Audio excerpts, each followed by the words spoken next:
so many storylines heading into Arlington, but there can only be one lead story, and it's Hayden Deegan.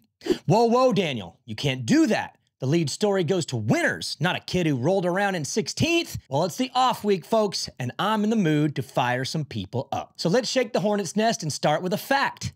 Danger has never won a Supercross.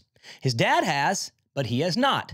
So it seems a little silly to anoint him this early, right? I mean, a lot of rookies have flashed, way more than he did. A bunch have won races and even titles as rookies, and he did not. So everyone needs to chill, right? Nah.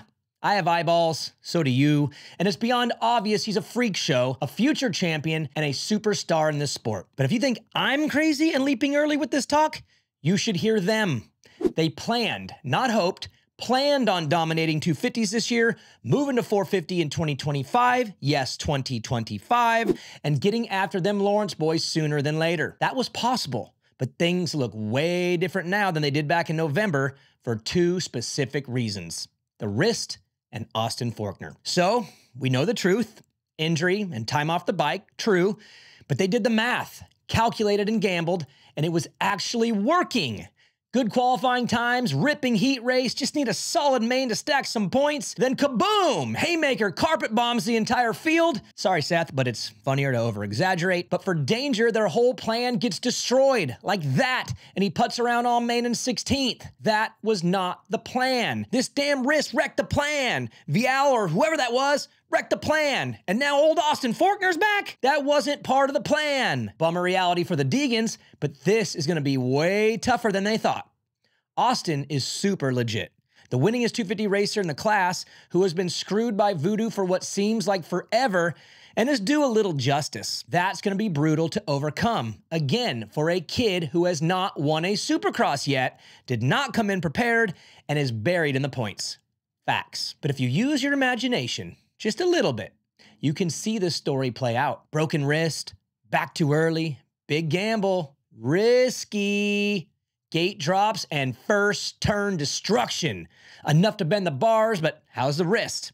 All good, on to Arlington, 19 points down. And then, oh wow, cuts the lead down to 12, then down to single digits. Uh-oh, he's won 3 straight, he's within 5 points. East-West showdown, Salt Lake City, clutch ride, fireworks, boom, champ. That can happen. Hyper-competitive athletes that are used to getting their way find a way to get their way. That's what greats do. And buddy, it's staring you straight in the face. Some athletes also throw tantrums, and he did, hence the finger. He was pissed, and they're all getting some from the Deegs now. That's his true mindset, and those types of people are relentless. Have fun, Austin. Or maybe the reality is Forkner works him. So does Anstie. Didn't get the prep, Detroit cost too many points, maybe next year. That is also a very possible reality, which is why we watch on Saturday nights. Buckle up. Moving on to the 450s, while the top of the class gets all the coverage, there's more going on off screen that I want to talk about. Coming into the season, I had Hunter Lawrence and Justin Cooper tagged as a rookie battle I wanted to see unfold. Both great 250 riders, Hunter more credentialed, but Justin has always over-delivered on expectations, and mine were pretty high for both. They haven't really battled each other, but when you pull out the stat sheet and take a look, it's pretty interesting what you find. Starting with points, Hunter has him by 9, sits 9th in the standings, and that's after missing the main at A1 due to a case of rookie boneheaditis. But J. Coop caught the bug in San Fran and missed the main too. So they both goofed one early. In straight-up 20-minute main event finishes, Hunter has him at a 3-0 clip, with his best finish a 5th at the last round in Glendale. That's a pretty big swing in 6 weeks. But when it comes to speed and sprints, Cooper has him at 6-4 in qualifying sessions. He even qualified P1 at Anaheim 2, of all places, then beat Hunter fairly easy that night in the Triple Crown. Both promising, lukewarm overall, but both are set up to make things very interesting soon. When Hunter gets a little more trust in the bike, his speed will pick up, and those 5ths will become the standard, not the ceiling. And when Cooper gets back to pulling his typical A+ starts, he'll be a top 5 or 2. Comfort leads to confidence, which leads to aggression, which leads to results. Every time. And the next month will be fun for these two as they finally settle in. The pecking order is about a week or 2 away from being cemented, and championship contenders will start to lose sight of the title, and they'll settle in too. These boys will be waiting, And that's how the changeover begins. If you look close, it's actually already happening. It's time to give a shout out to some privateers that are making things happen. Derek Drake, Hunter Yoder, I'm looking at you. I was a lifetime privateer. I got a chance to ride for a factory team for 7 races, which was super cool. But most of my life, I was a privateer, and I dealt with the variables that come with that. Financial hurdles, the logistics hurdles, the ability to prep right, all those things come into play, and it makes things tough for a privateer. And for Derek Drake and Hunter Yoder, their challenge is not just the normal challenges of being a privateer, but it's looking in the mirror at their own story and knowing that things could have turned out a lot different. But I love it. That's why my heart is with privateers and their story, especially the ones that can overcome hurdles and bounce back and be competitive, which they are. Derek Drake is top 20 in the 450 class, which is gnarly.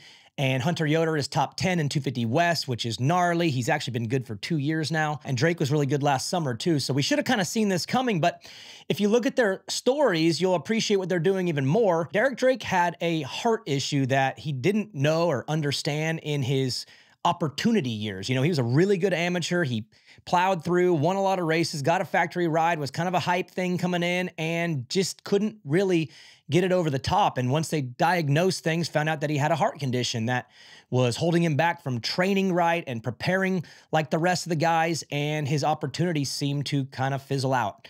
And that's not fair for a guy that talented who is a good dude who just had a condition that he had to figure out. But he's on the back end of that now, and he's a top 20 dude in the 450 class. So I am so pumped for him and for any of the riders that can bounce back through adversity, like Hunter Yoder, who's another one who was a Geico Honda amateur star. He was in that Hunter Jet Shimoda Mumford group, but he had a tough transition to 250s. The timing was terrible with the team falling apart. And the next thing you know, he's on his own with nothing.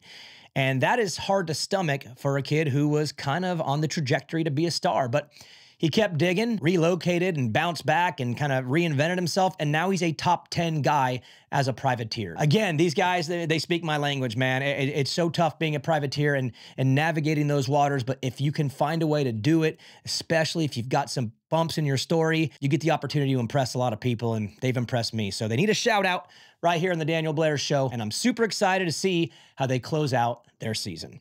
We'll see you next week.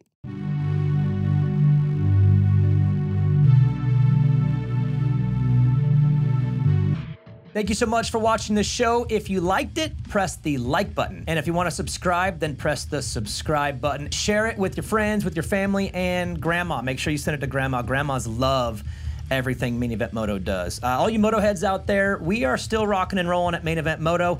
You can go to patreon.com/maineventmoto. We do 2 shows a week now, and both of them are live streamed. Patreon.com/maineventmoto, and we will catch you on the next show.